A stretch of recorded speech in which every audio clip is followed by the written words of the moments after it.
আমার বর তো ব্যানার্জি হাট থেকে কত কিছু সদা করে নিয়েছি, কত বাজার করে নিয়েছে। বাবা দেখি না, এতে আছে ডুমুর।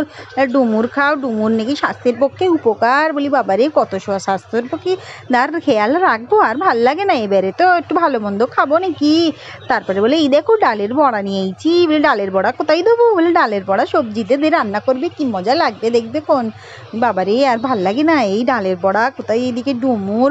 তারপরে তো আমি মানে মাথা খারাপ হয়ে যাচ্ছি যে কি কি সব বাজার করে নিয়েছো। আমি ভাবলাম যে ভালো মন্দ কিছু হয়তো নিয়েছো, আরে এইসব নিয়েছো। হ্যাঁ এইসব খেলেই ভালো। তবে দেখি না পাস্তা নিয়েছে। আর এতে কি? বলে এতে তোমার একদম ফেভারিট। বলি কি এইটা? বলে এইটা ত্রিফলা। এ খেলে কি হয়? এইটা গ্যাসের ওষুধ। দুনিয়াতে এত কিছু খাচ্ছি, গ্যাস হয়ে যাবে না? ওইটা ত্রিফলা ভিজে সকালবেলায় পানি খাবো, তবেই আমাদের পাকস্থলী ভালো থাকবে। আর দেখো আলুর পাঁপড় লেইছি, আর লেইছি লতি। বলি কি করবো এই লতিটা? বলে এইটা খাই গো। বলি ওল্লা এই কিরম করে খাবো? বলে এইটা রেঁধে খেতে হয়, তুমি জানো না? না আমি তো কিচ্ছু জানিনি। বলে দেখো এইটা কিরম করে রাঁধবে একটু ইউটিউবে দেখে নেবে কোন। হ্যাঁ এটা লতি বহুত মজার জিনিস। বলি ও ঠিক আছে তাহলে খাওয়া হবে যদি মজার জিনিস হয়। তারপর লেইছে ক্যাপসিকাম। বলি তাহলে চিলি চিকেন করবো। আর এইদিকে লেগেছে কাঁকরেল। বলি কাঁকরেলটা কি করবো?